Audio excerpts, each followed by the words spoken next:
नमस्कार, आप देख रहे हैं के न्यूज़ नेशनल। मैं हूं आपके साथ मानसी। समाचार शुरू करने से पहले एक नजर हेडलाइंस पर। अफगानिस्तान में तालिबान के कब्जे के बाद हालात बदतर। इसे देखते हुए भारत सरकार ने अफगानिस्तान से भारतीय नागरिकों को अपने देश लाने की मुहिम तेज कर दी। कल्याण सिंह नहीं रहे, उन्होंने 89 साल की उम्र में एसजीपीजीआई में आखिरी सांस ली।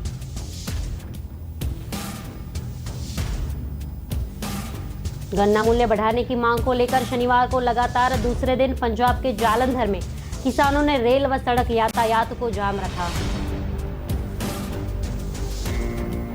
केंद्रीय सामाजिक न्याय एवं अधिकारिता राज्य मंत्री नारायण स्वामी को उस वक्त भारी शर्मिंदगी उठानी पड़ी जब वह जिंदा जवान के घर शोक प्रकट करने पहुंचे। उत्तर प्रदेश के पूर्व मुख्यमंत्री और राजस्थान के पूर्व राज्यपाल कल्याण सिंह के निधन की केंद्रीय गृह मंत्री अमित शाह के बहुत बड़ी क्षति बताया।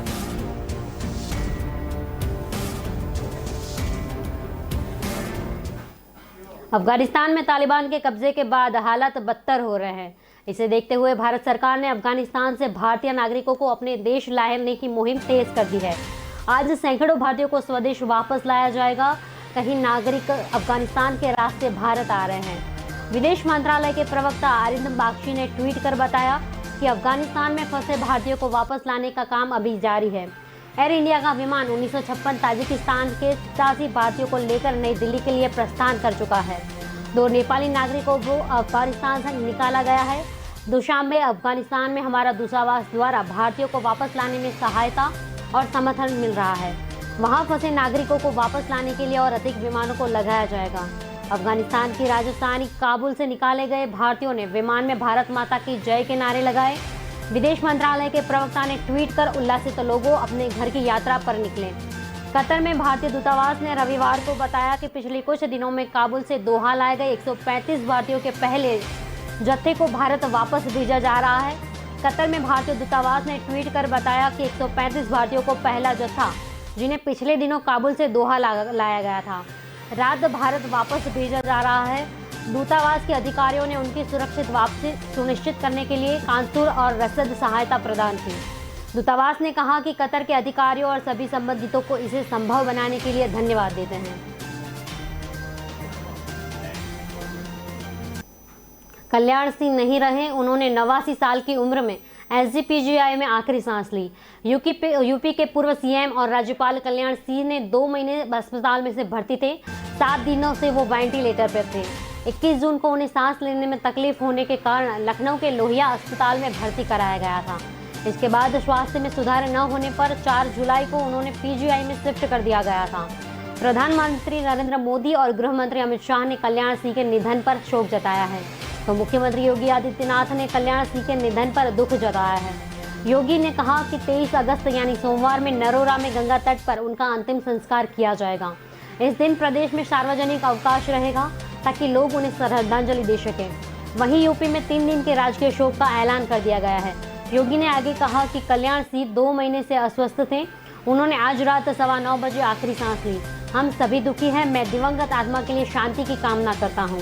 कल्याण सिंह यूपी में भाजपा के पहले सीएम थे। उन्होंने पहली बार सीएम बनने के बाद मंत्रिमंडल के साथ सीधे अयोध्या में जाकर राम मंदिर बनाने की शपथ ली थी। 6 दिसंबर 1992 को अयोध्या में बाबरी ढांचा गिराए जाने के दौरान कल्याण सिंह यूपी के मुख्यमंत्री थे। उन्होंने कार सेवकों पर गोली चलाने की अनुमति नहीं दी थी।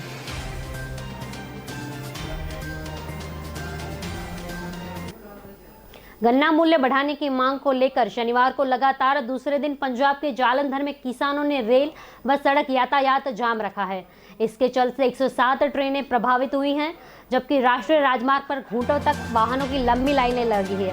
रद्द होने वाली और चलने वाली जम्मू तवी एक्सप्रेस, वंदे भारत एक्सप्रेस, उत्तर संपर्क क्रांति समेत कई प्रमुख सेवाएं शामिल हैं। फिरोजपुर रेल मंडल में ट्रेनों के संचालन पर सबसे अधिक असर दिख रहा है। शनिवार सुबह 6 बजे तक जहां 50 ट्रेनें निरस्त रहीं, तो 18 ट्रेनें परिवर्तित रूप से गंतव्य तक पहुंचाया गया। 36 ट्रेनें अपने गंतव्य तक नहीं पहुंची और इन्हें बीच रास्ते में ही टर्मिनेट करना पड़ा। रेलवे अधिकारियों के अनुसार शनिवार को कुल 143 ट्रेनें किसान आंदोलन की वजह से प्रभावित हुई। सैकड़ों किसानों ने शुक्रवार को पंजाब सरकार पर बकाया गन्ना मूल्य दिलाने और दाम में बढ़ोतरी करने का दबाव बनाने के लिए अनिश्चितकाल का आंदोलन शुरू करने की घोषणा की थी। किसानों ने जगह जगह रेल व सड़क मार्ग बंद कर दिए थे। शनिवार को भी अपने मांग पूरी नहीं होने के चलते किसानों ने मार्ग को खोलने का इनकार कर दिया था। राष्ट्रीय राजमार्ग पर जालंधर से फगवाड़ा के बीच धानोवाली गांव में किसानों ने सड़क बंद की, जिससे जालंधर, अमृतसर, पठानकोट के लिए वाहनों की आवाजाही बंद हो गई है। हालांकि जालंधर जिला प्रशासन ने यातायात को वैकल्पिक मार्गों पर डाइवर्ट कर स्थिति संभालने का प्रयास किया है, लेकिन फिर भी जगह जगह वाहनों की लंबी कतार लगी है।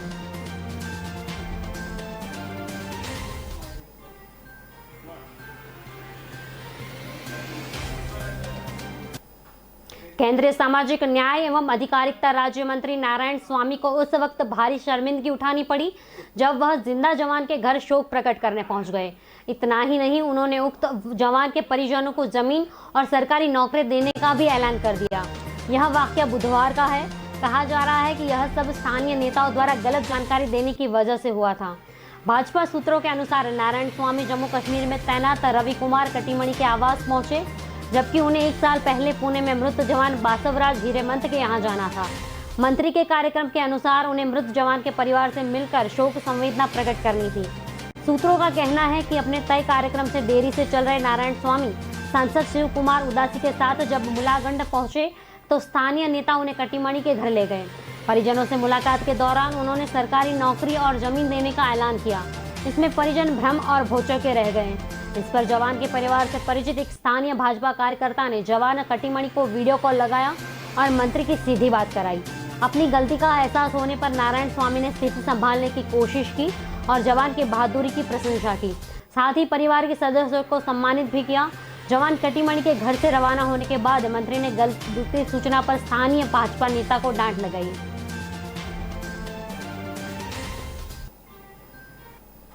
उत्तर प्रदेश के पूर्व मुख्यमंत्री और राजस्थान के पूर्व राज्यपाल कल्याण सिंह के निधन को केंद्रीय गृह मंत्री अमित शाह ने बहुत बड़ी क्षति बताया है। उन्होंने कहा, बाबू ऐसे विराट वट वृक्ष थे जिनकी छाया में भाजपा संगठन पनपा और उसका विस्तार हुआ। कल्याण सिंह के नेतृत्व में उत्तर प्रदेश में शिक्षा मंत्री रहे केंद्रीय रक्षा मंत्री राजनाथ सिंह ने उनके निधन से अपना बड़ा भाई चला जाने की बात कही। शाह ने कई ट्वीट करते हुए कहा, कल्याण सिंह को निधन से देश ने आज एक सच्चे राष्ट्रभक्त, ईमानदार व धर्मनिष्ठ राजनेता को खो दिया है। बाबूजी एक ऐसे विराट वृक्ष थे जिनकी छाया में भाजपा का संगठन पनपा व उसका विस्तार हुआ। सांस्कृतिक राष्ट्रवाद के एक सच्चे उपासक के रूप में उन्होंने जीवन भर देश व जनता की सेवा की। उन्होंने कहा कि कल्याण सिंह ने उत्तर प्रदेश के मुख्यमंत्री के रूप में अपनी कर्तव्य निष्ठा व राजनीतिक कौशल से सुशासन की संकल्पना को साकार कर जनता को भय व अपराध से मुक्त एक जन कल्याणकारी शासन दिया और शिक्षा के क्षेत्र में अभूतपूर्व सुधार कर आने वाली सरकारों के लिए उत्कृष्ट आदर्श भी स्थापित किया। रक्षा मंत्री राजनाथ सिंह ने ट्वीट किया कि कल्याण सिंह के निधन से मैंने अपना बड़ा भाई और साथी खोया है। उनके निधन से आए रिक्तता की भरपाई लगभग असंभव है। ईश्वर उनके शोक संपन्न परिवार को दुख की इस कठिन घड़ी में धैर्य और सबल प्रदान करे। उन्होंने कहा कि कल्याण सिंह उत्तर प्रदेश ही नहीं, भारतीय राजनीति के वह कदावर हस्ती थे जिन्होंने अपने व्यक्तित्व और कृतित्व से देश व समाज पर एक अमिट छाप छोड़ी है। वे उत्तर प्रदेश के अत्यंत लोकप्रिय मुख्यमंत्री के रूप में जाने गए थे। श्री राम जन्मभूमि आंदोलन में उनकी महत्वपूर्ण भूमिका देखने मिली थी।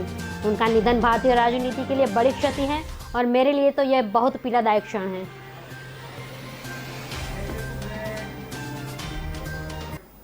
अभी लेते हैं एक छोटा सा ब्रेक। जुड़े रहिए के न्यूज नेशनल के साथ। चाय तैयार है। मैं चेंज करके आती हूँ। मैं चेंज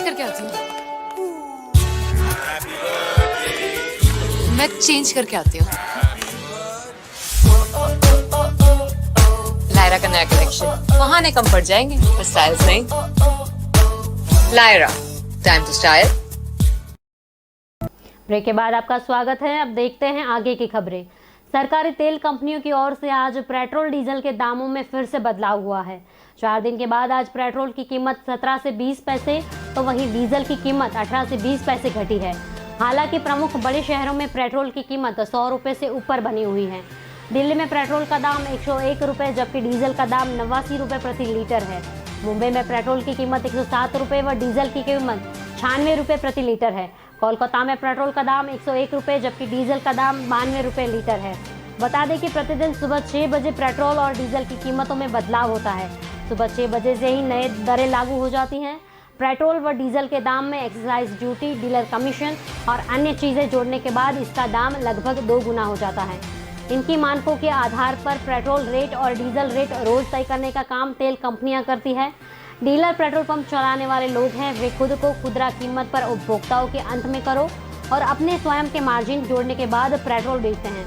पेट्रोल रेट और डीजल में यह कॉस्ट भी जुड़ती है।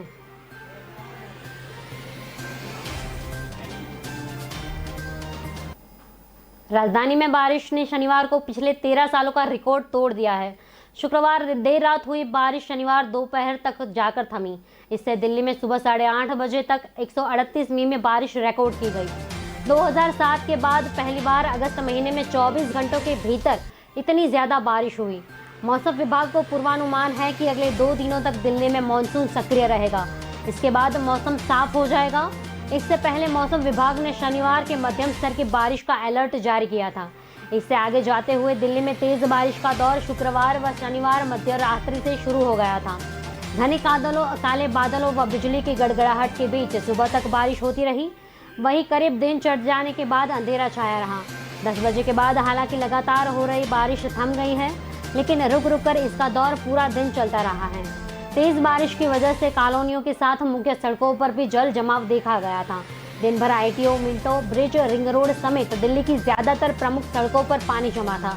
इसका असर वाहनों की रफ्तार पर पड़ा और प्रमुख रास्तों पर जाम लगने के बाद पूरे सफर में वाहन रेंगते हुए आगे बढ़े। लोगों को मिनटों का सफर तय करने घंटे में पड़ा।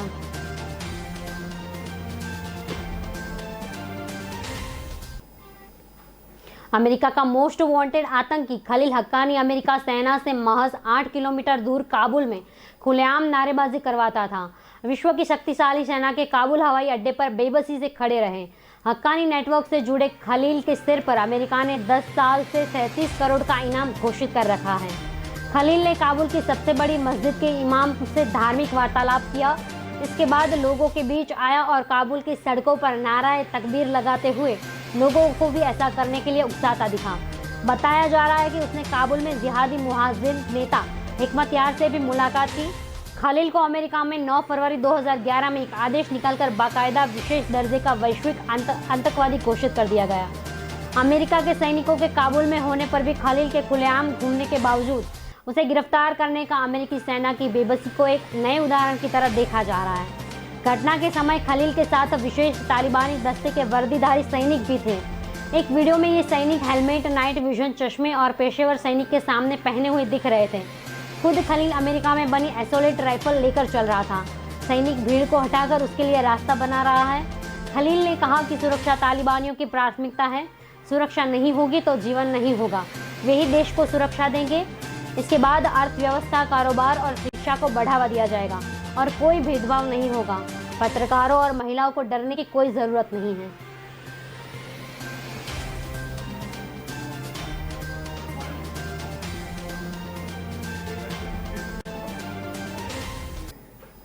भारत का पड़ोसी देश अफगानिस्तान इस वक्त सबसे बड़े संकट से दौर से गुजर रहा है।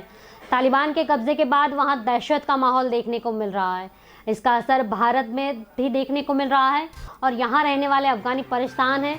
उन्हें अफगानिस्तान में रहे अपनों की सुरक्षा की चिंता सताई जा रही है। दिल्ली के चाणक्यपुरी में अमेरिका, रूस, अफगानिस्तान सहित सभी देशों में दूतावास हैं। शुक्रवार को सुबह जब हम यहाँ पहुँचे तो थोड़ी चहल पहल दिखी। अफगानिस्तान दूतावास के बाहर लोगों का आना जाना लगा था। कुर्ता पजामा पहने पुरुष और हिजाब पहने लड़कियां, औरतें रोते बिलखते अपने फरियाद को लेकर यहाँ पहुंची थी। उनके चेहरे पर तालिबान का खौफ और चिंता की लकीरें साफ झलक रही थी। इन्हीं में से कुछ लोगों से बात करके ये पता चला कि उनकी परेशानियों को समझने की कोशिश की। अफगानिस्तान की फरिश्ता रहमानी ने अपनी बहन के साथ 1 साल से भारत रह रही है। वे भारत में बतौर शरणार्थी रहती हैं और उनकी माँ अफगानिस्तान की सेना में थी, जिसके चलते पिछले साल तालिबान ने उनके पिता की हत्या कर दी थी और उसके बाद उसकी मां डिप्रेशन में चली गई थी। अफगानिस्तान में हालत बिगड़ने के बाद उन्हें भारत आना पड़ा, लेकिन भारत में भी उनकी ज़िंदगी मुश्किल से ही गुजर रही थी। फरिश्ता अपने दर की दास्तान सुनाते वक्त रो पड़ी और उन्होंने कुछ समझ नहीं आ रहा था कि संकट के वक्त वो क्या करें। यूएन राइट्स कमीशन से लेकर अमेरिका, भारत, ऑस्ट्रेलिया सहित कई दूतावासों पर जाकर गुजारिश कर चुके हैं। ईमेल भेज चुके हैं, लेकिन कहीं कोई सुनवाई नहीं हो पा रही है।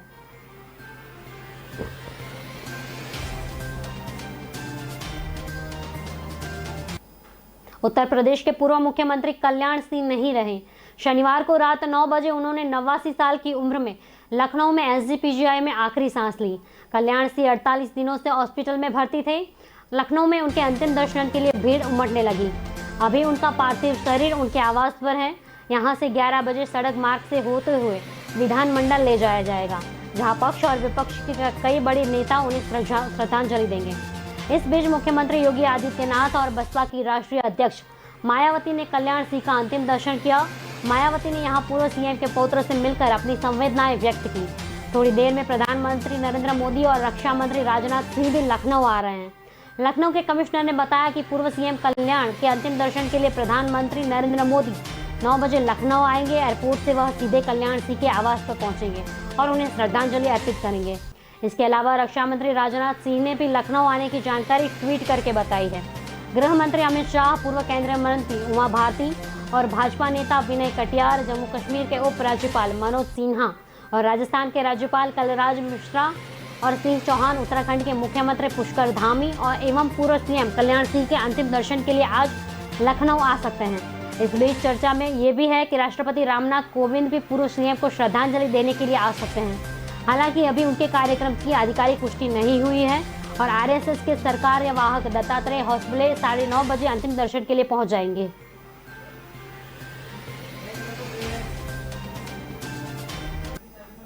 अभी लेते हैं एक छोटा सा ब्रेक। जुड़े रहिए के न्यूज के साथ।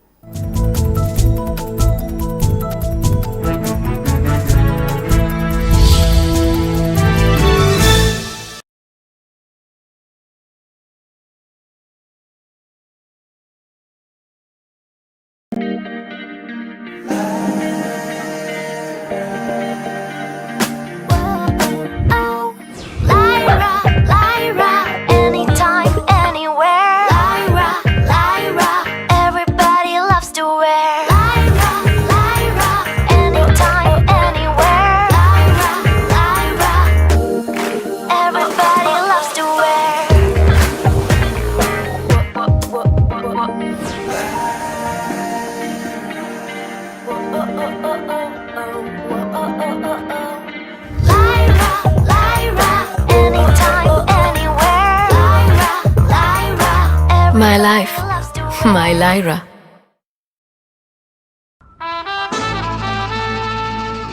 के रेडियो माहिती, मनोरंजन और मस्ती का ट्रायो। के रेडियो कहीं भी कभी भी, दिन हो मंगलमय से लेकर गुजरा हुआ जमाना तक का सफर। के रेडियो आप सुन रहे हो के रेडियो। जल्द शुरू हो रहा है के न्यूज की सुरीली भेंट। के रेडियो आप सुन रहे हो के रेडियो, कहीं भी कभी भी। आप हमें डाउनलोड कर सकते हैं। लाइक कीजिए, कमेंट कीजिए, सब्सक्राइब कीजिए और सुनिए के रेडियो कहीं भी कभी भी। मैं हूँ आपकी आरजे जलपा। रे रे रे रे मारी सवार, ये गाना सुना ही होगा आपने। चलो सुबह हो गई, मस्ती की कश्ती, दिन का सफर सुहाना, एक शहर एक नजर, जनवाणी, सुनहरी दोपहरी, ये शाम मस्तानी, ढल गया दिन, नगमों की बारात, गुजरा हुआ जमाना, फिर वही रात है, मनोरंजन, माहिती और मस्ती के साथ। आप सुन रहे हो के रेडियो, कहीं भी कभी भी।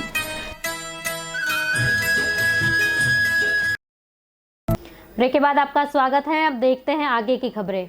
कोरोना महामारी फैलने के बाद कैब, ऑफिस, स्कूल या फिर शॉप पर आपने एक प्लास्टिक बैरियर लगा देखा होगा।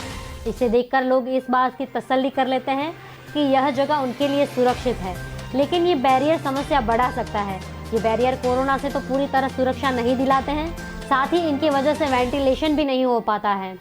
एयर फ्लो और वेंटिलेशन की स्टडी करने वाले साइंटिस्ट का कहना है कि ज़्यादातर ये बैरियर कारगर नहीं होते हैं, बल्कि स्थिति और खराब कर सकते हैं। साइंटिस्ट का यह भी मानना है कि इससे लोगों को झूठी सुरक्षा का एहसास होता है। अलग अलग स्टडी में पता चला है कि चेकआउट काउंटर के पीछे बैठे व्यक्ति को सुरक्षा देने वाले प्लास्टिक बैरियर से वायरस किसी अन्य कर्मचारी तक आसानी से पहुंच सकते हैं, क्योंकि ये बैरियर फ्रेश एयर के फ्लो को रोक देता है। साइंटिस्ट का कहना है कि सामान्य परिस्थितियों में बेहतर वेंटिलेशन वाले क्लासरूम, स्टोर और ऑफिस में श्वास द्वारा छोड़े गए कण करीब 50 से 30 मिनट तक रहते हैं और उसके बाद फ्रेश एयर फ्लो के साथ बाहर निकल जाते हैं। लेकिन प्लास्टिक बैरियर से रूम में फ्रेश एयर फ्लो नहीं हो पाता। इस वजह से वेंटिलेशन भी प्रभावित होता है। इससे वहाँ डेड जोन बन जाता है जिनमें ज़्यादा प्रभावी वायरल हो सकते हैं।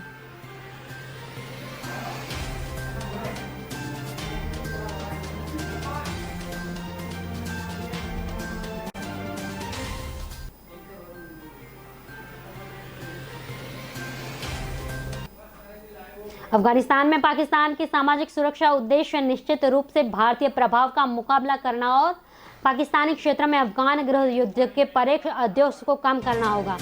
इसी मकसद वह तालिबान से हाथ मिला रहा है। अमेरिकी विदेशी मंत्रालय के महानिरीक्षक कार्यालय ने अफगानिस्तान पर अपनी पहली तिमाही रिपोर्ट में रक्षा खुफिया एजेंसी से मिली जानकारी के हवाले ये बातचीत की थी। रिपोर्ट के मुताबिक अफगान तालिबान के साथ संबंध बरकरार रखते हुए पाकिस्तान ने शांति वार्ताओं का समर्थन देना जारी रखा हुआ है। रक्षा खुफिया एजेंसियों के मुताबिक अफगानिस्तान में पाकिस्तान के रणनीतिक सुरक्षा मकसद निश्चित है, भारतीय प्रभाव का मुकाबला करना है। 1 अप्रैल 30 जून की तिमाही को रिपोर्ट के अनुसार पाक चिंतित है कि अफगानिस्तान गृह युद्ध देश पर असर प्रभाव पड़ेगी। इसमें शरणार्थियों की आमद और पाक विरोधी आतंकवादियों के लिए एक संभावित पनाहगाह प्रदान करना शामिल है।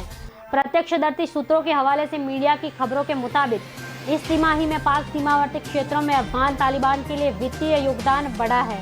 इसमें कहा है कि उन्होंने उकसावे की कोशिश में मस्जिदों में होती थी, लेकिन अफगान तालिबान के आतंकी खुलेआम पाकिस्तान शहरों के बाजार में घूमते हैं। पिछले 3 माह को मीडिया की रिपोर्ट बताती है कि पाकिस्तान में सीमावर्ती क्षेत्रों में अफगान तालिबान के आतंकी आमतौर पर पाक दुकानदारों से $50 या उससे अधिक के योगदान की याचना करते हैं। स्थानीय निवासियों ने संवाददाताओं को बताया कि कुचलक बाईपास, पख्तून आबाद, इशाक आबाद और फारूकिया के कस्बों और शहरों में चंदा लेने के प्रयास अब आम बात हो गई है।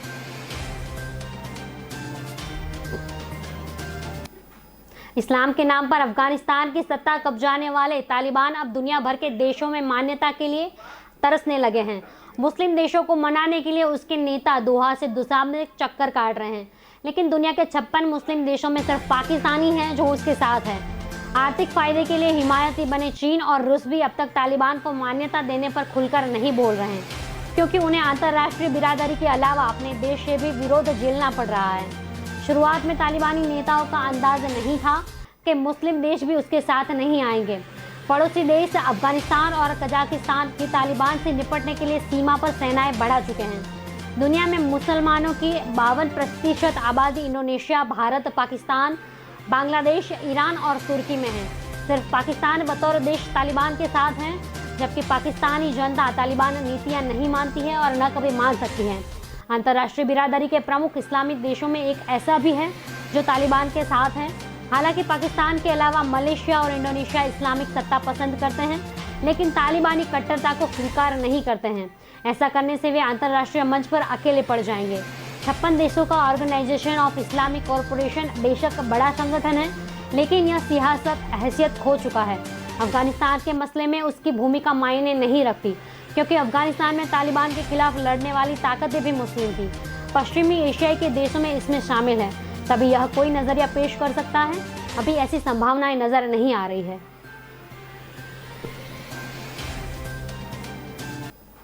देश में शनिवार को 31,000 कोरोना के केस मिले और 38,000 लोग ठीक हुए। लगातार दूसरे दिन तक ठीक होने वाली संख्या नए मरीजों से ज्यादा थी। अब तक देश में 3.16 करोड़ लोग रिकवर हो चुके हैं। बीते 24 घंटों में एक्टिव केस 7,000 की कमी आई है। फिलहाल 3.37 लाख मामले सक्रिय है। वहीं केरल में 4 दिन बाद 20,000 से कम केस आए थे। साथ ही ठीक होने वाली संख्या भी बढ़ी जा रही है। देश के 8 राज्यों में पूर्ण लॉकडाउन जैसी पाबंदियां हैं। इनमें पश्चिम बंगाल, हिमाचल प्रदेश, झारखंड, ओडिशा, तमिलनाडु, मिजोरम, गोवा और पौंडीचेरी भी शामिल है। यहाँ पिछले लॉकडाउन जैसे ही कड़े प्रतिबंध लगाए गए हैं। देश के 23 राज्यों और केंद्र शासित प्रदेशों में आंशिक लॉकडाउन है। यहाँ पाबंदियों के साथ छूट भी हैं। इनमें छत्तीसगढ़, कर्नाटक, केरल, बिहार, दिल्ली, महाराष्ट्र, राजस्थान, उत्तर प्रदेश, मध्य प्रदेश, हरियाणा, पंजाब और उत्तराखंड शामिल है।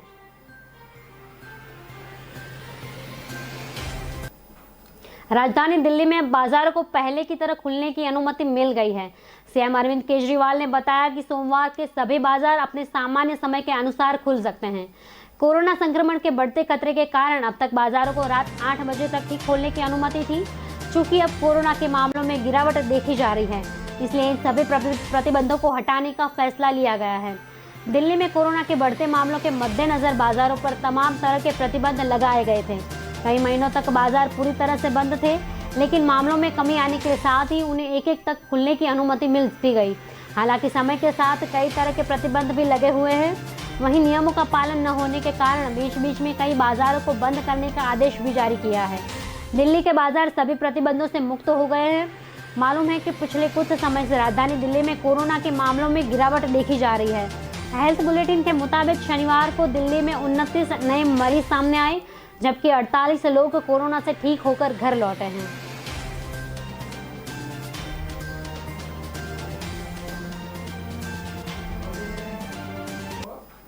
खबरों में अभी सिर्फ इतना ही। आगे की खबरें देखने के लिए देखते रहिए के न्यूज़ नेशनल। नमस्कार।